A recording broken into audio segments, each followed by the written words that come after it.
Just have to take a quick second to thank our sponsors, Yellow Dog Paddle, Eddie Makin's Rippin Lips Fishing Trips, NJFishing.com, 8 Ball Sport Fishing, and The Gambler.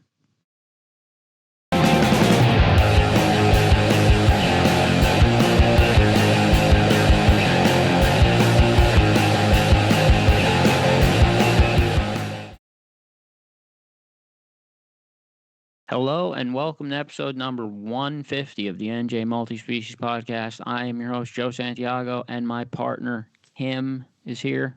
What's going on, everybody? Kim, a lot of crazy shit this week fishing, especially Multi-Species Mayhem. Katie Lynn caught a redfin pickerel, which is huge. I mean, it's the first place redfin pickerel, too.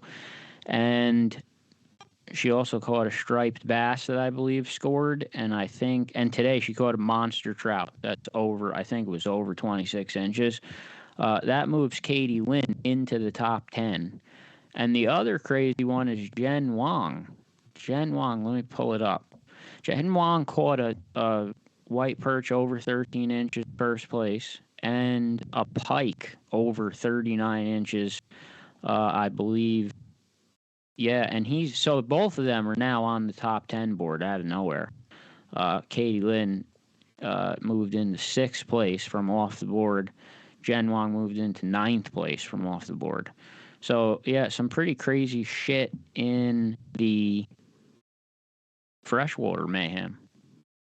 Well, as far as saltwater goes, Mike McMahon is still just maintaining a healthy lead. Just submitted his 4th species out of all of them, a 16.5-inch blackfish. So he's consistently on top of everybody. And then other than that, Elizabeth Cragen with a, I believe a striper. She put a fluke in. I know she put in a fluke today. A blackfish, I'm sorry. Yeah, she has a blackfish in. Yeah. I know today she entered a fluke, which isn't counted in this yet. We put some stripers in from the Tie Man. I saw that 50.25-inch striper. Yeah. Absolute tag. Chuck took me, Jen, and Walter out to play with some stripers. We all got a fish on the board, and then the next day Chuck just took it back. With a fish over 50, a huge fish. The Tie Man still going, even in freshwater. So Chuck has 45 points. Bob Darling has 31. And then the next closest is Matt Yannetta, 23. Scott Howard, 21. Mike K has 20. Katie Lynn has 20. And then it all gets pretty close from there. But Chuck, Manny, and Bob Darling still holding a pretty commanding lead, freshwater. And like I said, saltwater, yeah, Chuck let us play with some nice stripers and then just immediately took it from us again anyway. I see you're in 7th place with 1 point. I got 1 point, yeah, for a striper. It was like in 3rd place, I think, for like one day, but literally one day. Chuck knocked it down. Walter Hewitt knocked it down. I wanted to share an email that we did get, if I know what I'm doing here. Yeah, I don't know the guy. I think his name is Darren. His tag is Hellborn, but it says, "Hey guys, wanted to reach out and say thank you for the recommendation with Yellow Dog Paddle. A friend and myself fished with Mike Herman at Round Valley this morning. Boxed 4 nice Lakers and 2 fat rainbows. 1 rainbow being 21 inches. Thanks again. Cannot wait to go back out fishing with Mike. Gonna do a walleye trip." So a really nice shout out to Yellow Dog Paddle. Obviously Darren had a great trip. I'm happy we were able to help with that recommendation. Mike is still booking trips for walleye and smallmouth bass on the Delaware River, and he is predicting June to be the best month of fishing on Round Valley due to some of the weather setbacks. So if you're looking to book a trip with on the Delaware River or especially Round Valley, call Mike Herman, Yellow Dog Paddle, and get that booked. I didn't even say, tonight's guest is Lard Almighty. Lard Almighty, well known around the njfishing.com forums and community.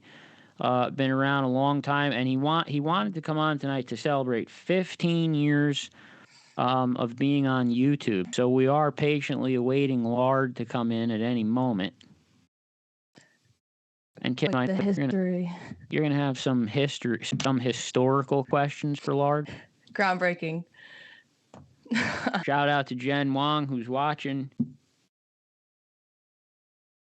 What's your freshwater report, Joe? Freshwater report, I didn't do that much. I only went saltwater fishing, so I don't have that much of a freshwater report. I saw we did have some come in. Just the stripers from that day. Chuck went back out with other people. I saw bowfin come in from Chuck and Alex. Alex caught his first bowfin. And snakehead. I'm trying to look here. Yeah, Alex Catyan caught his first bowfin and snakehead, put it into the freshwater. I'm trying to talk to Lard. Well, while you're doing that, I'll tell you about what I did. Let's hear what you did. I put my boat in just to test everything out, and we just kind of rode around and cast it around and didn't really do anything. Our friends caught a couple of small bluefish. Fluke, kind of slow still kind of cold. And then Striper's still been good on live eels. And then I got to ask you something, actually, because maybe I'm just late to this party or haven't just seen this come up on my social media, but are like glide baits a new popular thing? Or have I just been missing out on that? Was a huge, it was a huge thing that popped up last year. Okay. I don't know that much about it. I wanted to get somebody on here that actually could tell us more about it. I have somebody that I know, Dom and I kind of know, that we use all of his stuff for our 8-ball charters for striper because we wanted to stop trolling with wire line. So we use this guy's plugs that he makes that you can actually troll for striper with braid, which is way better in my opinion. But he also makes glide baits, and it's so interesting to me because I feel like I never even saw them at all. And then like this entire year, it's been everybody's thing on Instagram is glide baits. Yeah, does anybody in the chat here know about glide baits for stripers? I don't even know enough about it. I do keep seeing the pictures, though. You are right. It looks like it's becoming a big thing, and everyone is selling them. And it looks like they work pretty well. I mean, everyone's pictures are with big fish.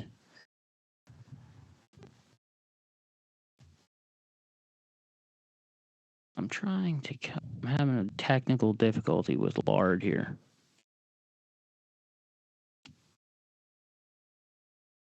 Okay.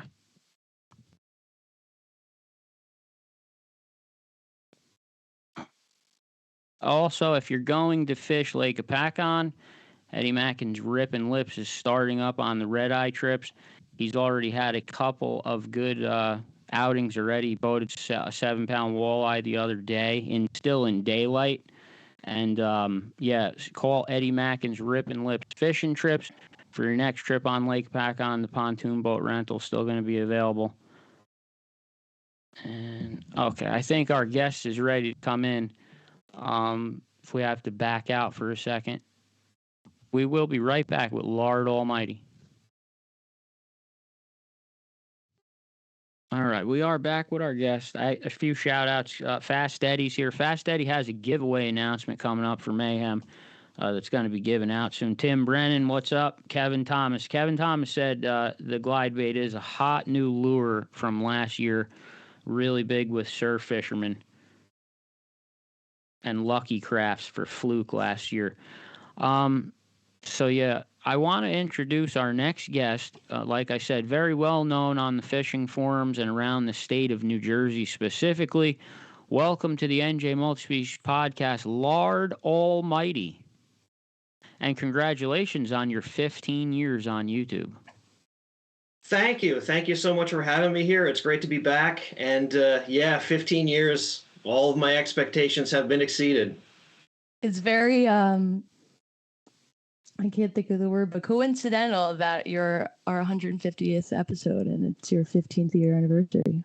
I was thinking of that myself. That is kind of strange how that worked out. I just found that out right now. Shout out to Ken Lazarchuk, too. if I didn't shout him out already. He's here saying, Lard. What's Lard, up, Ken? I saw your YouTube video that you did the other night with, I guess it was a glass of scotch you had. Yeah, single malt scotch. That's my my celebratory beverage of choice. And it seemed like the first at least 3/4 of the video was almost like complaints, kind of like things that you were just venting about YouTube. I want to try to see if you could transfer some of that over to here. I mean, YouTube it's a flawed platform. I think anybody who's ever been on YouTube for any length of time recognizes that. I was just sort of I was venting, honestly, just getting a lot of that off my chest. Because it's something that I've been on YouTube for 15 years, and I've seen things and I've heard things. I've heard other creators complain about certain things, and I didn't want to brush that under the rug, because you really can't discuss any kind of success on YouTube without also discussing what kind of a complete slop fest YouTube can be sometimes. And you almost can't talk about being a success either, because it makes you sound cocky, and people just don't seem to like that. Well, success means a lot of different things for a lot of different people. I mean, people can look at my subscriber count, for example. I have over 3,100 subscribers, which I think is phenomenal. And some people might look at that and think that that's nothing. Well, that's their gauge of success. It's not my gauge of success. In my opinion, I've been doing this for so long, and I've amassed the following that I have. That makes me a success in my eyes. Well, so YouTube... I'm sorry, Kim, go ahead. That's okay. What do you feel like is the most frustrating thing that actually changed about it as a platform? It's really the way that people were able to game the algorithm. They're making content that really doesn't even try to be of any kind of social value anymore. They just know what makes the algorithm happy. They know what YouTube is going to promote. They know what's going to get them the ad revenue, and they just make it, and they don't care that it doesn't mean anything. And I've noticed a trend with that you're mentioning that, and one of those trends is trespassing or getting in trouble by a game warden. That seems to be a new trending thing in the younger generations, and they get massive amounts of views off of these bullshit videos. A lot of them are just clickbait. But, yeah, that seems to be one of the trends you're talking about, where this person asking for permission on a property and gets yelled at, or is checked by a game warden, seems to be like the trending new thing they're going after. It's not a new thing, Joe. Oh, really? No. There have been, trespassing videos since I've been on YouTube. Conflict sells. A lot of people want to see conflict. They want to see people butting heads. They want to see drama. So, yeah, content like that's always going to be in demand. And again, if people are just looking for the clicks and the views and the ad dollars, that's the kind of stuff that they're going to make. Yeah, and I wanted to add, for anyone who doesn't know that's watching, and Fast Eddie shout out said the younger guys suck. He said, young guys, you suck. Come at me. Fast Eddie's the man. Now I forgot what I was going to ask, though. Oh, I saw in your video, one interesting thing you said is that's what I wanted to say to all the people. When you were talking about the success of 3,100 subscribers, YouTube, for people watching that don't know this, YouTube monetizes a channel at 1,000. So if you think 3,100 is not a lot, at 1,000, YouTube's at the point where they're willing to put commercials on your videos. So 3,100 subscribers actually is a decent amount on YouTube, especially in New Jersey, where you wouldn't think you'd find that big of a demographic of fishermen. Yeah, I think unless things have changed, they actually lowered that. I don't think there's any set amount of subscribers now that you need. Deuce, do you know that answer? Deuce would know. Deuce is gone. Yeah, so actually, I'm pretty sure it's 500 to get like membership stuff like that, and then I'm pretty sure it was 3,000 to actually get so monetized. it could be 3,000. Deuce is saying. So yeah, Lard, But you I haven't have checked in a reached while. that point where they would advertise on your videos and you would make some money back. Kevin Glenn just said this is the hottest guest we've ever had on the podcast. Hot in what way, Kevin? I think it's important that you make some kind of a distinction with that word. The other thing I had to ask, and then Kim, you can go. I'm sorry, because I'll forget. I have to get it out, or I'll forget everything. I found this very interesting when you said it, because I've never thought of anything this way when it comes to this stuff. You said in your video you always wanted to have your own fishing show, and now you finally do. I find that very interesting because I think 15 years ago, the YouTube thing would have almost been considered like nothing. Like, oh, YouTube, what? You're not on TV, whatever. It seems almost like now there's a transfer of that where no one cares about TV anymore. Like, you know what I'm getting at? Like, it's become a social media YouTube thing. Yeah, I think in a lot of ways you're right. You look at traditional TV, cable TV, satellite, they seem to be the ones that are desperate to hang on and to stay relevant, while you have creator-driven platforms like YouTube and TikTok and Instagram that have taken off in recent years. They're sort of supplanting all of that. Mainly because people only have so much attention to give. They only have so much time to sit down and watch stuff. And, some of them aren't content to watch the stuff that the networks are putting out. They want to see the more genuine user-driven content. They want to see stuff that's sort of more on the pulse of society. So they're leaving the traditional media behind and they're going over to these social media platforms. Even though, so all of these things that you're listing that you're frustrated with, has any of this made you change anything about your style of posting or what, the content that you're putting out? No, not really. Most of the problems with YouTube affect the people that are monetized, which I'm not. I will never monetize this channel. I actually put out a video talking about monetization a few years ago, discussing why I would never monetize the channel. Can I ask why? Because I'm monetized. Why? What? Like you're talking? Because I'll have a fishing video, and then in the middle of it will be a shampoo commercial. Is that what you don't like? Well, I mean, that's kind of one thing. Yeah, obviously, there's too many advertisements and commercials in our lives. I'd like to have a space where people can get away from that, at least for a little bit. But the main thing is, once you start factoring monetization and ad dollars into the equation, now all of a sudden it's not a hobby anymore. It's a business. And I never wanted to be a business. I never wanted my YouTube to be run like a business. As a matter of fact, 15 years ago when I first started the channel, I made myself a promise. I promised myself that if this channel ever started to feel like work, I would stop.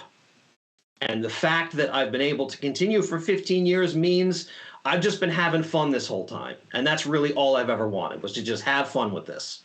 That's actually really great to hear, because very grassroots. I've been on 3 years and I've had enough. I'm ready to get off it. So is that what made you not want to move on to any other platforms besides YouTube? Well, I mean, once I got established on YouTube, I really didn't feel the need to move anywhere else because, first of all, YouTube has the most reach, I think, of any platform that would allow me to do what I want to do, which is make the longer form fishing videos.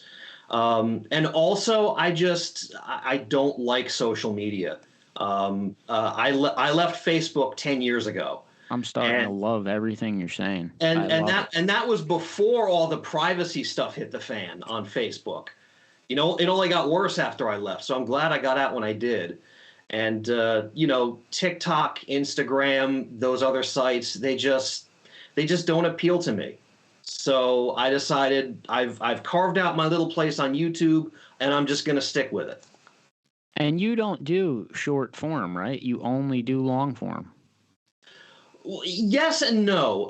What I've actually started doing recently is I've started taking some of my older videos and I've started making shorts with them as a throwback Thursday. Every Thursday, I'll just post like a little 1-minute clip from one of my old videos.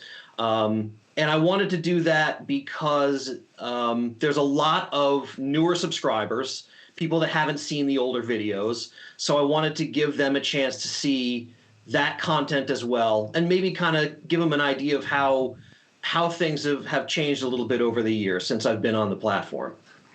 Shout out to Scott Howard, who just said, yo, Scotty Howard, all the boys are here to see Lard. Lard, another question I wanted to ask you. Most of the time with me, when I'm using my GoPro and I take it out, if it's a shitty fishing trip or I get skunked, I just won't make a video. You will make the video anyway. Even if you did get skunked, you'll still make the video, which is very interesting. I wanted to, kind of commend you on that you show everything and you don't just bullshit. I mean, I show everything to a point. There have obviously there have been some times where I've shot, a few hours of footage. I haven't done very well fishing, and there's like no narrative. It's just kind of boring and uninteresting. And that's the kind of footage that I'll wind up throwing out, because if I think it's boring, probably everybody else is going to think it's boring too. But if something interesting happens, if I learn something new, or if there's something I can share that I think might be valuable to other people, then yeah, I'll make a video out of it, even if I don't do well fishing. But I mean, to say I show everything is kind of untrue. I mean, just to give you a general idea, if I put out a 10-minute video, that might be 3 hours of footage that I had to sift through. Oh yeah, I know that. But you'll still put the video. Yeah, you're still putting more time of you just like talking. Like if I'm on the boat and we're like trolling for 4 hours and it's just us trolling for 4 hours and we did absolutely nothing, there's no way I'm going through all of that and posting it. But your videos, I did watch a lot of them where you did post a skunked video, but it's kind of just you having a conversation. So it almost makes it into some form of a podcast, because it's just you kind of talking for 45 minutes while fishing. And that's something that maybe somebody really just wants to listen to while they're driving or also fishing or doing something else. Yeah, that's a good point. A video like that doesn't have to be watched. It could be listened to. Yeah, I think that's good too. If you just want to have it on in the background while you're doing something else, I'll queue up YouTube videos and I'll just have them on in the background while I'm farting around on the internet or whatever. So I mean, really, whatever you choose to get out of the videos that I publish is fine with me. If you want to watch them start to finish, you want to watch every frame, that's great. If you just want to listen, that's fine. If you want to scroll through and skip to the parts where I'm catching fish, that's fine too. My videos are out there for everyone to enjoy however they want to enjoy them. I want to ask you about this because something I have a major problem with, and you're lucky that you're only on still the one platform instead of all of them, because the trolls are a major issue, especially on these fishing videos. Even worse on the platforms beyond YouTube. How do you deal with trolls? Because I have seen some of your comment threads where I've seen you actually come right back at them, where a lot of times I'll just avoid them or ignore them, but I have seen you go right back at them. Yeah, I mean, honestly, it depends on what mood I'm in. Sometimes I'll read one and I'm just like, I don't want to deal with this, and I mute them from the channel. But sometimes they'll say something that's just so outrageously clueless that I have to respond to them. One thing I like to do, I've only done this a couple of times, but if somebody says something really, really dumb or really, really hurtful, I will pin their comment to the top of the comments feed. and I will just let everybody else dig into them if they want. Yeah, I don't know what fuels it. Like, I don't understand, you know, like they're sitting home probably in their basement somewhere, and they don't really realize the time or effort that goes into it. And then you have to look at this like shit venom that they just spewed all over the wall there. It makes me so furious. Yeah, but you just have to ignore that stuff. That reaction is exactly what everybody wants, the reaction they want you to have. Yeah, that's true. And Lard embraces it and pins the comment up to almost celebrate how dumb they are. I love that. Yeah, I sort of just let him self-destruct. It's kind of fun. I got a question. Okay, I have a question. Sorry. What made you come up with this name? Oh, yeah, I thought Joe, didn't you ask that's me your this the last government time I was name. on? Unless that's your government name, but I don't remember. I should mention that too. There is a previous episode of Lard Almighty that we did long ago. But I don't remember. Did I ask you where the name came from? Because if I did, I don't even remember the answer. Okay, well, this must have been, God, over 30 years ago. I was reading an article in Field and Stream magazine.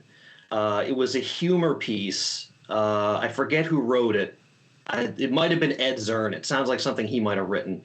And it was a story about a fictitious diner that had a bunch of different food items that were either deep fried or injected with cheese or both.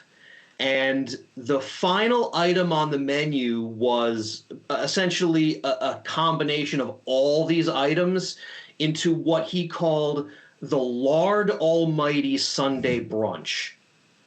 And for some reason, I thought that was the funniest thing I'd ever heard in my life. And, you know, even back then I was overweight. So I thought, hey, what if I started calling myself Lard Almighty? I think that's sort of a neat little self-deprecating way to think about myself. It just really resonated with you. Yeah, that's it. It just hit me the right way. And so I've in some way, shape, or form, I've been Lard Almighty ever since. Incredible. And did you feel like you needed an alias of a YouTube name, or you just wanted to be known by that? That's what you wanted your legacy to be? I mean, Lard Almighty existed long before the YouTube channel ever did. And when I was thinking about how I was going to present the channel, just calling myself Lard Almighty, it wasn't even a question. I just knew I was going to do it. It's definitely more interesting than just seeing like Kevin Smith coming across your screen. Like, I definitely, if I had to choose between a regular name and that name to watch a video. We need code names. William Davis said basically what you said, Kim. Trolls just look for attention, ignore them, and they'll go away. Kevin said, Lard filmed a cabin video on my boat and edited my biggest largemouth for me that way. I don't know what he means by a cabin video. Oh, yeah, he's talking about the cabin series. So I have a shout out to Wayne Bishko. Yeah, I have a house on a lake in northeast Pennsylvania. And Kevin's family actually has a cabin on that same lake. So yeah, I'll go up there for like a weekend and I'll shoot videos and I'll post them, and they're all called the Cabin series. Oh, okay. I understand what he means then. Gotcha. I wanted to ask this. In the 15 years of you making the videos on your channel, does the one that's your favorite video line up with the one that has the most views? Kind of. I mean, the real answer, I guess, is no. But one of my favorite videos is actually where it is a cabin series video, actually, where I'm fishing with an antique rod and reel from like the 1950s. And I had no idea what I was doing. I was casting horribly. It looked like I had never gone fishing a day in my life. But I wound up catching a bass on it, and I thought it was the coolest thing. And that video, I don't know how many views it's gotten, but it's gotten, I think, over 10,000 views. It's definitely one of my most viewed videos. Okay, so it kind of does line up. And I wanted to ask about equipment. I know from the pictures currently today, it's a GoPro you're using. Going back 15 years, is it a GoPro back then, or what was it? Yeah, it's always been GoPro. I had one of the original GoPro Heroes when they first came out. The ones that had no screen on them or anything? Yeah, there was no screen on it. How many times were you changing a battery back then? Were they still as bad as they are now? The battery life was actually better back then. Yeah, you could get like 2.5 hours out of the battery back then. GoPro video. I get 10 minutes and it's beeping and turning off, and I have like 20 batteries. I believe my first one ever was the Hero 3, which had no screen. You couldn't. It's nothing like they are now. They're just so user friendly. You plug it in, it uploads your stuff. But back then, it was a real pain in the ass. I do remember you had to take a memory card out, put it in a computer. So yeah, the times definitely changed with that, and you've evolved in equipment over time. Yeah, I've upgraded I think four times over the original Hero. I went from the original to the Hero 3, and then I think to the Hero 8, and I currently have the Hero 12. Oh, you're on Hero 12? Yeah, I use a 13. I think they're up to the 14 now, or the max, whatever. Did we lose Kim? Kim just vanished, unless she... Oh, yeah, look at that. Deuce. Yeah. Well, let me see here. I have to read... Oh, Kim has the Gambler report. Yeah, we're going on the Gambler this Sunday. There's 60 of us going. Oh, yeah, there she is. Okay. Kim, what happened? Oh, she's not even in yet. I got to keep talking to Lard because no one could see Kim there. Yeah, Kim dropped out, Lard. Sorry about that. It's all right. And I needed Kim. Well, if you had to... by putting your videos on YouTube, now we don't know the future of YouTube or where it might go, how long it could be around. Do you see a situation where 100 years from now, long after we're gone, people might still be sitting on YouTube watching Lard Almighty fishing videos?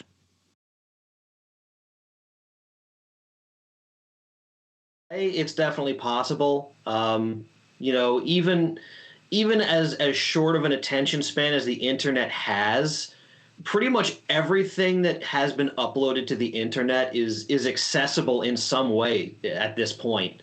I mean, you can look at websites how they looked 20 years ago by going through certain web channels. So yeah, I think in some way, Lard Almighty will probably continue to endure in some long forgotten corner of the web when we're all gone.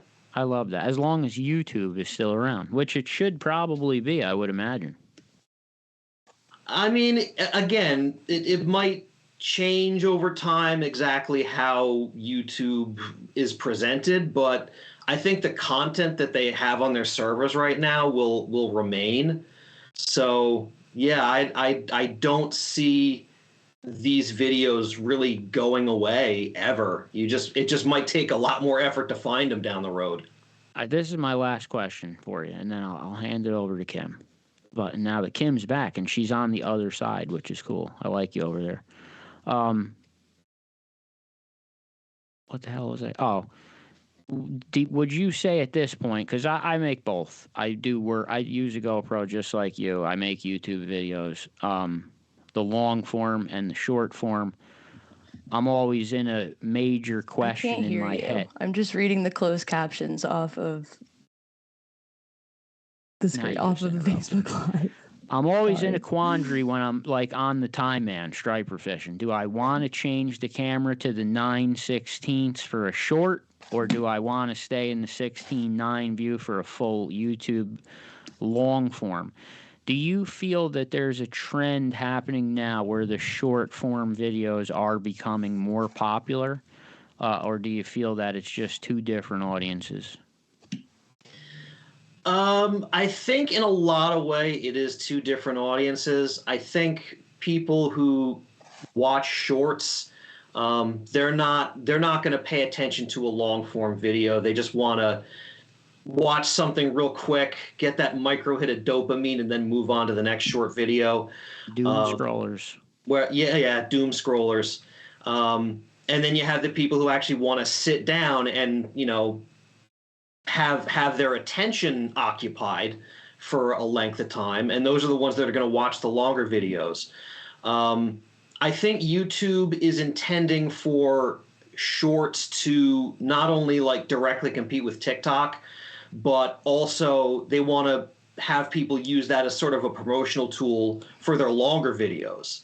You know, they'll post like a little clip from their video as a short, and then a few days later, after it's been hyped up by the short, they'll post the actual video. That's a good idea. Dude, so we should do that. I feel like for a lot of people, though, that's the only way they're getting them to watch the longer videos, because if they're not getting sucked in by a 3-second clip, there's no way they're scrolling through a list and clicking on a title. Yeah, I feel like, because some of the videos, they get, you know, a lot of views. The short form ones, they get, you know, hundreds of thousands of views. But then a long form video that has, you know, 3,000 to 5,000 views, that video will bring more subscribers, which kind of says to me, and I might be wrong, but it seems like the people watching the short forms don't really give a shit who made it or how to find it again. Whereas the long form ones, it seems like they enjoyed it and they actually do hit that subscribe button. Yeah, it does seem like the ones that favor the long form videos, those are the ones that are dedicated to the creators. Yes. They're the ones who are going to wind up following creators to see more of what they've made in the past. So I think you're right on with that. I think the people who view the short form ones, they just want noise. They want that little bit of action, and then, you know, quick moving on to the next one. Whereas the ones who are watching the longer videos, those are the ones who are going to stick around. I like how you describe the people watching the short videos like they're doing drugs or something. Just a quick hit. You know what? You laugh, but it's not that far off. No. I think it's a very accurate representation of what it is, because you're just trying to see the best part as fast as you can 30 times in a row. I'm guilty of that. I'll sit through scrolling through video, you know, shorts forever, and I won't click follow any of them. I'll just watch them. No. I don't even know what I'm achieving by doing that. Lard, I want to congratulate you on 15 years, and I hope that you go many more years making videos, and as long as you enjoy it, I hope that you remain there. And I want to thank you for taking the time to come on here and talk to us, and you're always welcome back, of course. Lard Almighty. Thank you guys so much for having me back on the show. I really do appreciate it. I love what you guys are doing. I hope you guys make it to 15 years and beyond. Oh, God. So Joe will be ancient history. Oh, God. You'll be old, too. Shut up. We'll all be old. Yeah, we'll all be old. I really do wish you the best of luck, and congratulations on a long run here on YouTube, and I hope we do keep seeing those videos, brother, and thank you so much for always supporting us. Yep, absolutely. Thank you so much for having me on, and I will see you on the next adventure. You're going to see me when we go fishing, because we need to go. We've been saying we're going to go fishing together for a long time, and we're not making that happen. Let's make that happen. A couple people. Well, I'm always fishing the Raritan, and you hate the Raritan. So yeah, I only hate it because Andy still likes it. If Andy still didn't like it, I would start liking it. William Davis said, "Congrats, Lard." Bunch of other people saying, "Lard's the man." Congrats, Lard. Everyone loves Lard.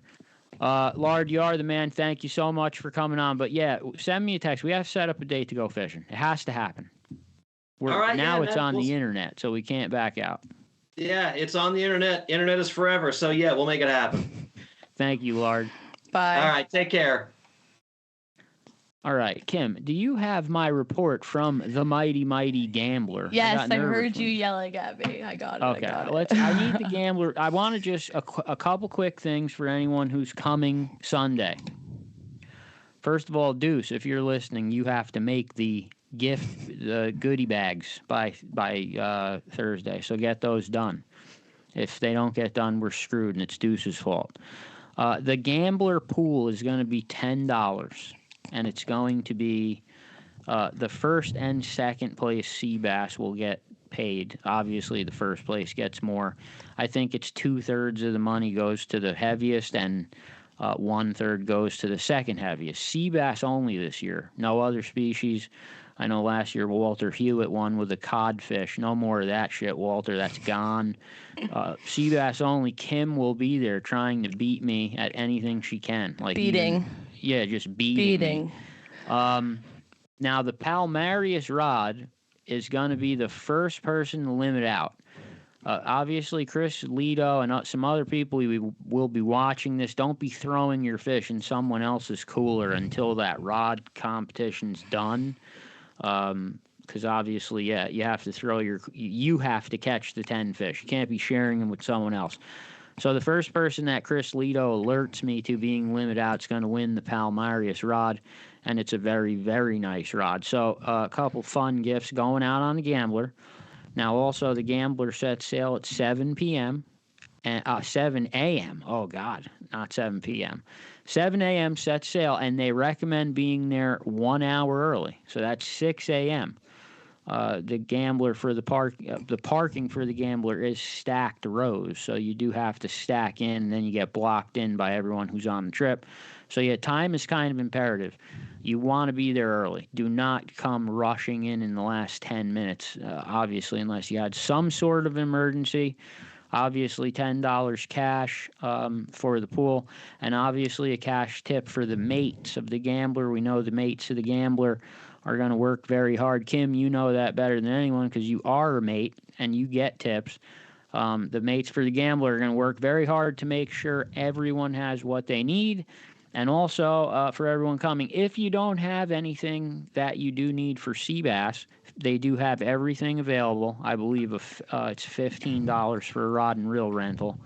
And I think also the galley will be open serving food. So you'll be able to buy hot food inside the galley. So basically everything ready to go. All you have to do is show up and bring money, and you're good.